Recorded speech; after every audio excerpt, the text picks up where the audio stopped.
Right, once we've taken care of the line, then we've got to take care of the reels themselves as well.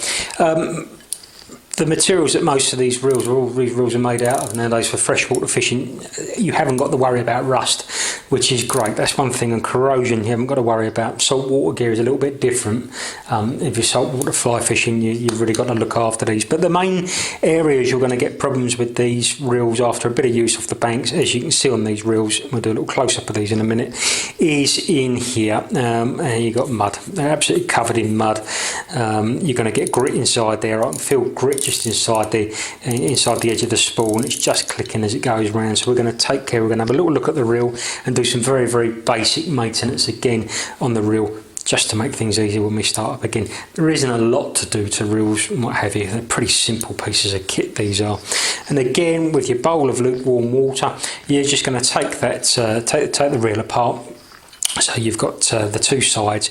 Pop it into that bowl of water, and then you're going to use a scrubbing brush, or easier still, a toothbrush or something like that, and just give it all the little nooks and crannies and all the little bits in the edge. Just get in there, work in there, plenty of washing up liquid on it, and just give it all a nice wash down.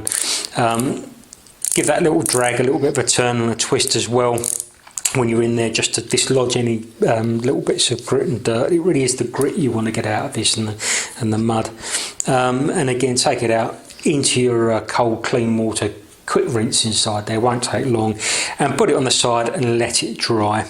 Once the reel's dried, you really don't have to do too much more to it. There's two things I like to do to these reels. One is just to give them a little squirt of WD-40 inside the mechanism, and I do mean just a little squirt of WD-40 just to get in, push any water, stop any water from sitting in there, and also just in case there is any more grit or grime in there, gets rid of that. And also what I'll do is I'm going to run round the outside of the spool, the interchangeable part of the spool. If you look in there, there's an O-ring on there, and all I'm going to do is take a little bit of grease, just plain nice fine mechanics grease, and on my finger, and I'm just going to run that round the inside of there, and that's just going to help with the changing of the spools, the interchanging of the spools. Other than that, there really isn't much to do with reels nowadays. When you come back to storing them again, if you're going to be a few months, store them without any lines on them, store them without any spools on them. You know, if you leave spools on your reels, especially with these cartridge system spools, you could have trouble with the reel, the spool actually seizing up on the reel. So best to leave them off, and then you won't have that problem. Nice and simple, nice and straightforward, and really is a very, very quick job. And again, will just make the life of your reel, just extend the life of your reel. You're spending good money on this tackle. Take care of it.